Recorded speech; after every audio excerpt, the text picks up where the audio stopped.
Alright, I was out looking around this morning, found this nasturtium we actually transplanted into our aquaponics. I guess about 4 days ago. So far it's looking good. Everybody says you cannot transplant these, but we'll see. We'll see if it works or not. Also, put some basil in at the same time. These were seedlings. They've about doubled in size. Those of you that have been with us, if you remember the last freeze we had when Pensacola, Florida got hit with the ice storm, here in East Texas we got hit pretty hard too, and my heaters were off in the greenhouse and I was away, so I wasn't able to turn them on. We froze our tomato bushes down. So I went and cut them all off, trimmed them down. If you look real close down in there, you'll see right there, that's one of the old stalks that was sticking up, and it's regrown. But we've actually got blooms on it. And just touching it, I've got that smell of tomato all over me. Wonderful smelling plant. But this plant here is actually getting quite old. It's just been cut off. It's still got the same root system, and it's going to keep right on going. We cut our celery the other day. Pull this out of here. I'll water some flowers, and I'll hang them back, or set them back in the aquaponics, or hang them above the aquaponics. Just let the water drain back in. No reason to lose it. We cut this celery off the other day. I gave it to my in-laws. You can already see new growth coming out, and there's some old growth here. I went ahead and left it. I don't know if that's a mistake or not, but it's there. Here's another celery. This one that I just showed you that's cut off is quite a bit older than this one on this side. Really, I'm thinking maybe this growth around the edges needs to be cut off and just allow this heart to continue to grow. But it's doing quite well. And we just tried to start a couple of new celery plants the same way we did these, by buying it at the store, cutting it off, and sticking the base in the rock. They rooted, but then they rotted on us. They just didn't survive, and I don't know if it was something I did wrong or if it's just the time of year is not good for it. Anyway, just looking around here, something I suggest you don't do in your main beds is put any kind of mint. Here we've got a chocolate mint. We just cut some pieces off our plant. And what I'm doing is propagating this chocolate mint to get a lot of it. I like to put it in my coffee grounds when I make coffee in the morning. Gives it a nice chocolatey flavor for zero cost, and it's organic, so all about it. But that will never go on our main grow bed. This is one of our dino kales. It's a Tuscan or Toscano kale from Italy. And I ain't gonna lie, I don't know what that is. This came in a salad mix, so it didn't have a name with it, and I have no idea what it is. It was an Italian salad mix. We've got our old kale that was so big through the winter. In this grow bed, the water flow was cut down for some reason. So with that reduced water flow, our auto siphon wouldn't kick in for a couple days, and this thing actually rotted. Now, when it rotted, it broke off very easy just to touch. I saw that it was having issues with the leaves. So I touched it, it fell over. I dug out the old rotted piece, threw it in the compost, and I replanted this one over here. And we're going to see if it will re-root and come back out. Now these leaves, in fact, there's some new leaf growth down in there, so I think it's going to make it. I'm hoping so, because this is our oldest Swiss chard.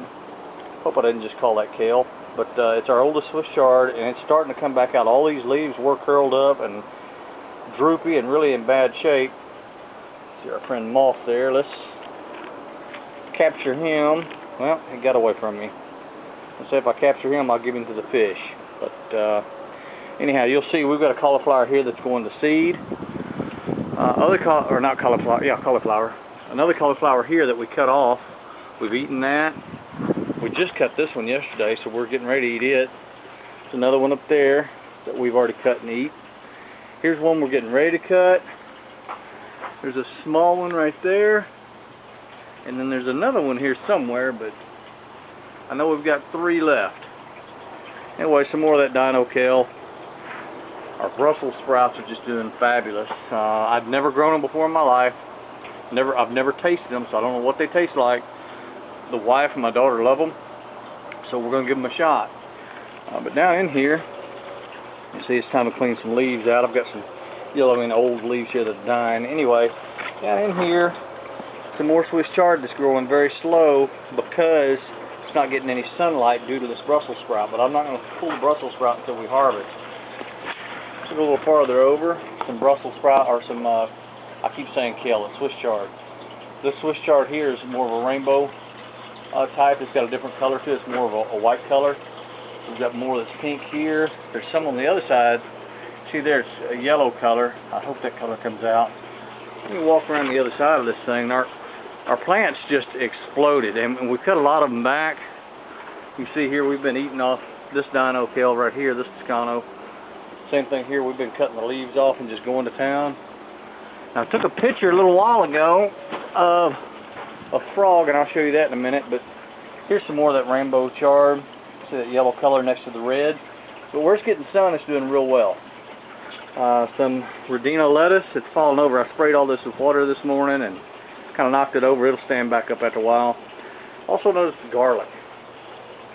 Really nice garlic. Some more garlic back in here. Very nice stand of garlic. This is just garlic cloves we stuck right in the lava rock and let it go to town.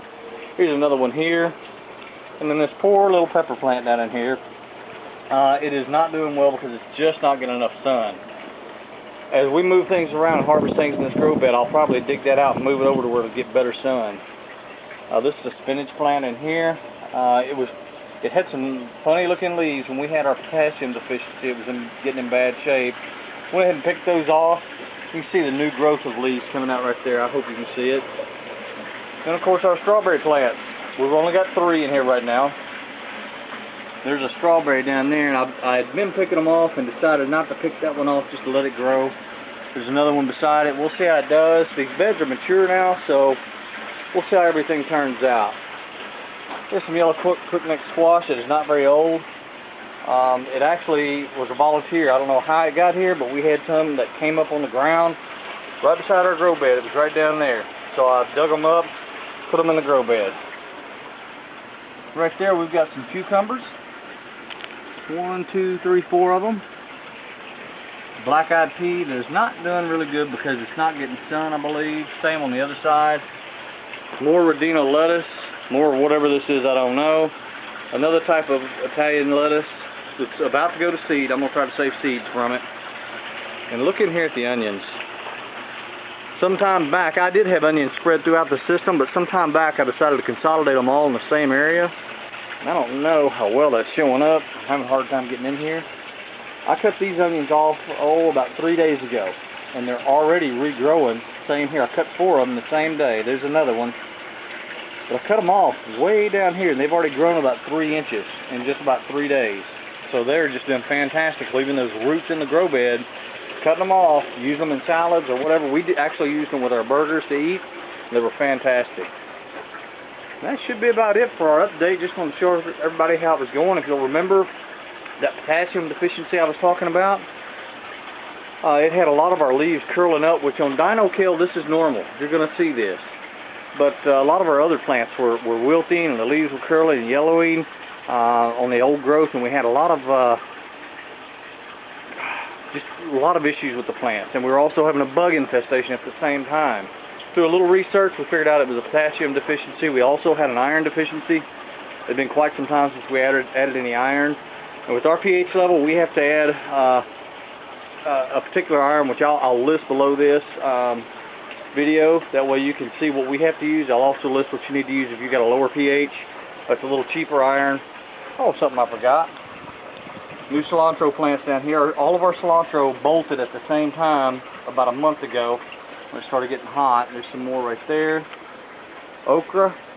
We'll see how it does. Everybody says it'll do great.